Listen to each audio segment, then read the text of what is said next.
วัสดีค่ะวันนี้นะคะเราจะทำเมนูยำไข่เยี่ยวม้านะคะแต่ก่อนอื่นเดี๋ยวเราจะทำการต้มไข่สักเพื่อฆ่าเชื้อสักนิดนึงสักประมาณสัก3 นาทีก่อนโอเคมาเริ่มตั้งต้มน้ำก่อน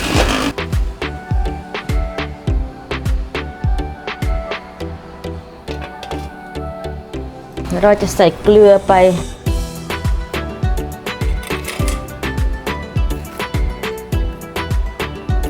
สักช้อนโต๊ะ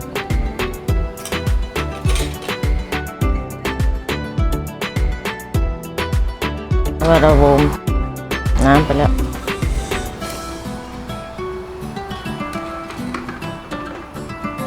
อันนี้เราจะต้มฆ่าเชื้อไปก่อนนะคะต้มฆ่าแบคทีเรีย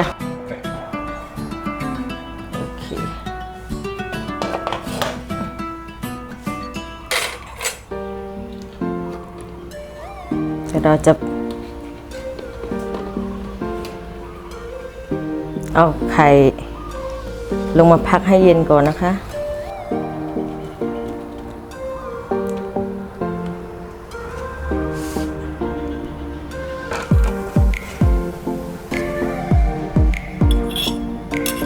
ก่อนอื่นเลยก็จะมีน้ำปลา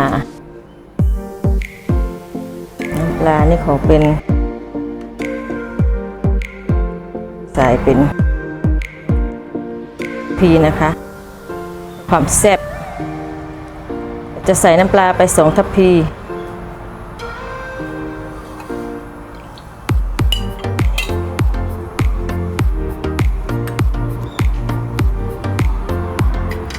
อันนี้จะใส่ช้อนชาผงชูรส1 ช้อนชาพอประมาณ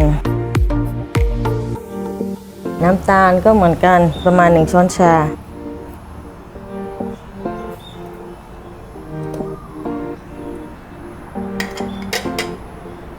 แล้วจะมีน้ำกระเทียมโดงนะคะเทียมโดงเราก็จะใส่ประมาณสัก2เหมือนกัน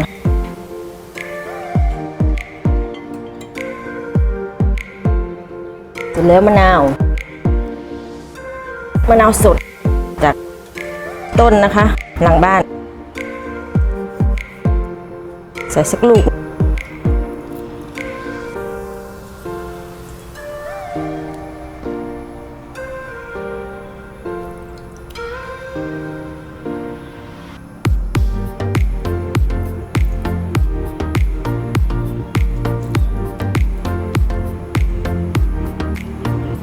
มะนาวลูกหนึ่งนะคะเดี๋ยวเรา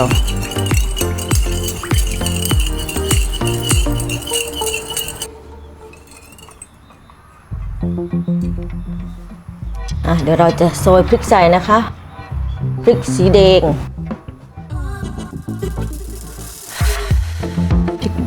จินดาอันนี้ตามความชอบได้เลย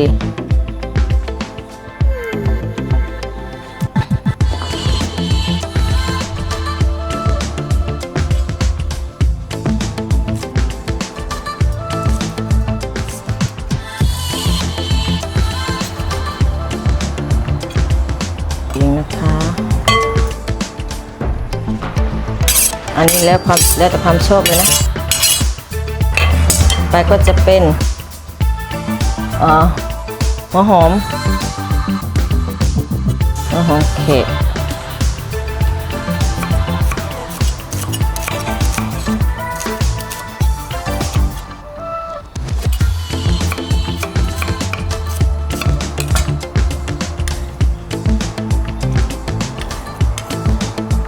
แล้วก็จะเป็นมะเขือเทศนะคะมะเขือเทศกินง่าย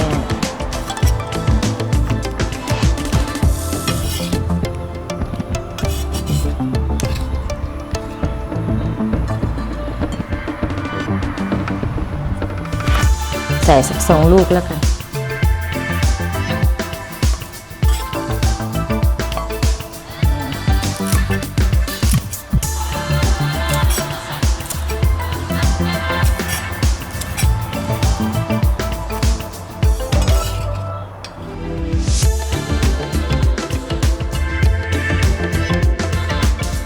นี่เราเก็บรากผักชีเอาไว้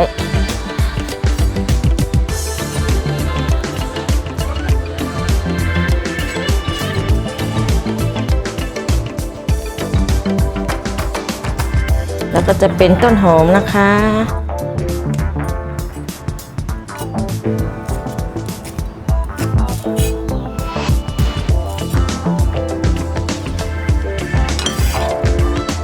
เดี๋ยวเราจะมีแครอทนะคะใส่แครอทไปด้วยจะขูดใส่ไปเพื่อความสวยงามแล้วก็กินได้อยู่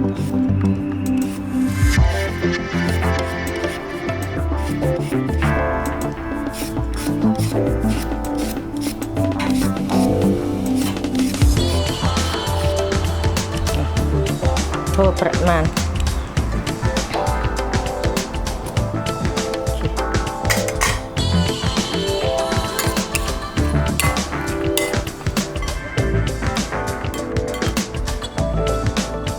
แกะไข่นะคะไข่เย็นแล้ว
ผ่าครึ่ง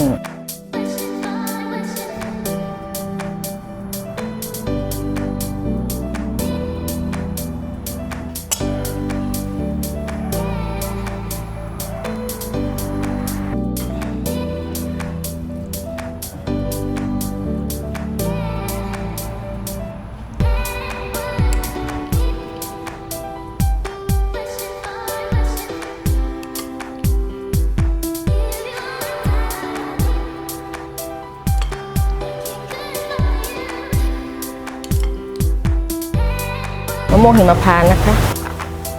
ใส่มะม่วงหิมพานต์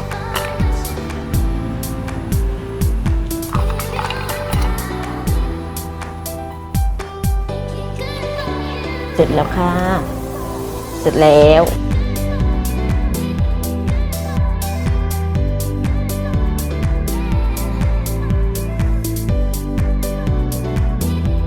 สวัสดีค่ะวันนี้นะคะเรามาในเมนู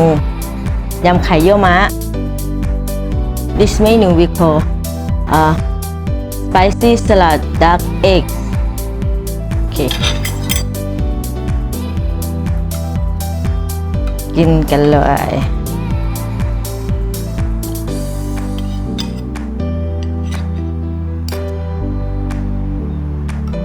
ออเดิร์ฟ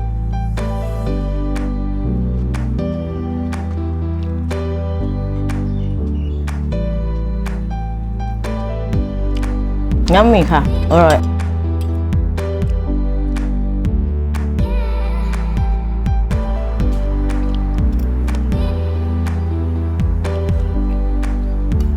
บ๊ายบายค่ะเดี๋ยวค่อยเจอกันคลิปหน้านะคะสวัสดีค่ะ